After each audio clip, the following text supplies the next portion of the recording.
So let me rattle off a couple of peer-reviewed scientific facts that I have before me, and I would like your opinion on those. I understand that last November was the globe's 333rd month of above-average global temperatures. To put that in perspective, that would mean that if you are 27 years old today, you have never experienced a month with a global temperature below the average. You have a question, Senator Anker? Yeah, I asked it in the beginning. Thanks. I want to know his opinion on this. And then the second one is that, again, peer-reviewed data here. Senator Anker, we'll come back to that one later. Yeah. We're going to let Dr. Easterbrook. No, we're going to let Dr. Easterbrook finish his presentation. I'm happy to answer your question, but I'll show you some data. Let me answer it for you. Because what you just put out in your slide goes contrary to the data that I have before me. So I'm just curious if what you're basing your metadata on, where your samples are taken from, and then also what's your opinion of the data that I have before me, which seems contrary to what you're putting forward. I don't doubt that it's contrary. And what I just said a moment ago was that I'm showing you the original data, and what you're looking at is the data that has been tampered with by NOAA and by NASA. And I could show you curves of what that data looked like in 1936, what it looked like in 1980, what it looked like in 1990 and 2000. And the temperatures, the high temperatures in the 1930s get cooler every year. They put out a new issue. And the temperatures that are in the 2000 plus get warmer because they have frankly tampered with the data. That's the difference between what you're looking at and what I'm looking at. Mine is the original data. One quick follow-up, Mr. Chair. Sure. So the National Science Foundation, NASA, and NOAA have manipulated the data. Yes, that's true. I can show you the data that they have manipulated. I'm not saying that they have done something which is scurrilous and evil. What I'm saying simply is something that everybody will agree on, and that is that they have what they call adjusted the data. And if you look at how they have adjusted it, the 1930s always get lower because of the adjustments they made from the original data, and the 2000 plus always get warmer. That's the case, and I can show you data that will indicate that if you like. Thank you. Right. Here is a curve of what's called a heat wave index. These are for really hot times, and again, simply to point out what I was mentioning a moment ago, the heat wave index for 1936 is right here. And look at the period of 1930 to 1940 relative to where we are now. This again confirms what I have just said, that the 1930s were warmer than they are right now. We had more heat records broken, we had higher temperatures, it was a hotter decade. And there's hard data for all of that. We hear about droughts. We had a drought last year in the summer in the Midwest, which was not a good thing, devastating. These things happen. This is what's called a drought index, and the down trending curves here, which are colored yellow, are times of drought when the rainfall is below normal, and green is wet. And so if you just look at from about roughly 1980 something up to about 2000, you'll see that actually there are more wet times than there are dry times. This is not an ongoing drought. And if you look also at the duration of the drought, you'll find they generally last 2 to 3 years, something like that. And then they move on. So the drought last summer was bad. There's no doubt about it. It cost a lot of farmers a lot of money, but it wasn't in any way unusual. Again, more data that looks at the relationship between temperatures. This is the count of hot temperature records set, similar to the data I just showed you. 1930s were by far greater than recently in the past couple of decades. And look at the relationship to CO2. There was no correlation whatsoever to CO2. And in fact, this big hot spell in the 1930s occurred before CO2 began to rise. And so it cannot have been caused by CO2. And then we've had some cooling in between and then another warm period. There's nothing mysterious about global warming. It happens all the time. That's not the issue. The issue is what's causing that global warming. And the same thing is true if you take almost any place. Here are 100-degree days compared to CO2 for New York City. Again, there's no relationship between CO2 and the number of hot days in New York. So the conclusions are that 80% of all maximum temperature records were set prior to 1960, before accelerated human CO2 emissions began in 1945.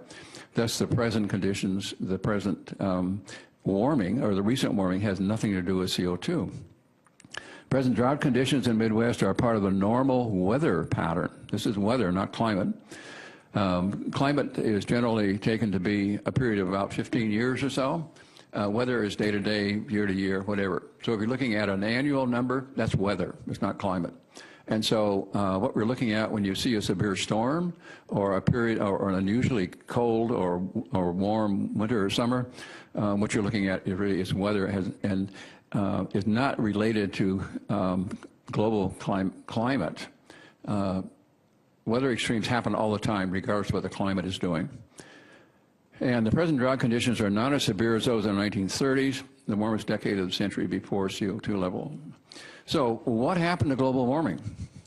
I mentioned earlier that global warming stopped in 1998. And my guess is you probably have never heard that, because the press will not print anything which is adversely related in any way to CO2 as a cause of a climate change. But here's the real data. The graph on the left-hand side is temperature on the left-hand axis and year. This is satellite data. This is the best data we have. It is untampered, unadjusted. It is taken from real readings from satellites, and it gives a good overall global average. This peak right here is 1998, and since then it has gone down, came up a little bit, and in recent years has been on a sharp downward bend. I'll show you what the overall trend is for the decade in a moment. And that is confirmed by ground measurements. These are mostly ground measurements. The top two here are satellite measurements compared to ground measurements, which are these lower three colors right here. And you can see the shape of the curve is essentially the same. So the ground data and the satellite data essentially agree that we have indeed had global cooling for the last decade or two. Here's the trend. Trend means the rate at which it's getting warmer or cooler. So beginning about 1998, which is right here, this is the trend. Down is colder, up is warmer. Look at the downward trend between 1998, and this only goes to 2004, but it's continuing on down. These are winter temperatures for the U.S. And again, look at the same trend. Starting about 2001, the average winter temperature is going down at about -4 degrees during this period. That's the trend. It's getting colder at a rate of about 4 degrees. Another plot of that same sort of thing, again showing the green line here, cool is down, warm is up. So again, showing a cooling trend since about 2001. And all the while this is going on, we hear in the headlines that global warming is accelerating and it's getting hotter and hotter, and in fact it's getting cooler and cooler. Here are winter temperatures for the past decade, from 2001 to 2010-11. In the north central states, it's 8 degrees cooler per decade. The same in the north central area, and they range all the way from about 2 in the Pacific Northwest, -2 to -3 in the southeast. All of them, however, are colder. It's not getting warmer in the winter, it's getting colder in the winter. This is NOAA data. I'm sorry, this is NCDC, that's NASA data. Beg your pardon. Hey, Dr. Easterbrook, Senator Anker has a question. Thank you, Mr. Chair. 2 questions, if I may. The first one is, have you taken into account volcanism, solar radiance, and other factors such as that in your data? Have you removed those from the picture? Or Sorry, I didn't understand. Like volcanic events, solar radiance, and other issues like that, have you taken those into consideration when accumulating your data? Yes, but this data doesn't, this speaks only to the temperature change. It doesn't speak to the cause. And we can talk about the cause later, but the answer to your question is yes, I've considered those in great detail. I work with some solar physicists, some atmospheric physicists, some astronomers, and we all agree on what's happening with the solar. In terms of volcanic activity, I'm a geologist, and I can judge that for myself. And I can tell you that volcanic events are very short. They're like little punctuation marks here and there. They don't persist. They're not a factor. They give you a 1 year, 2 year spike, and then they're gone. Okay, so then the follow-up, and this gets back to the data I have before me, which seems, again, contrary, but you're talking about a trend, particularly over the last decade, maybe 15 years of cooling, yet what I have before me is that 2000 to 2012 was the warmest 12-year period in instrumental record. In other words, since we've been recording heat of the planet and what we're in, the last 12 years were the hottest on record.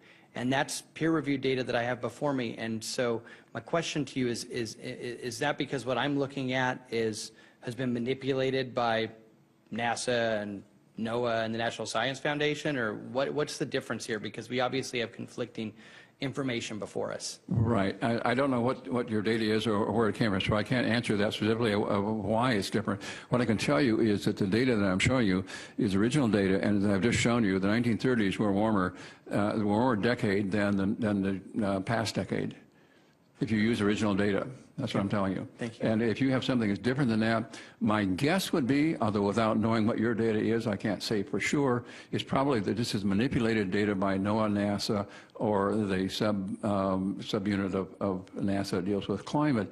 And what they do is they make what they call adjustments to their data, the net effect of which is to make the earlier warm periods, like the 1930s, cooler, and raise the temperature of the last decade artificially, not from the original data.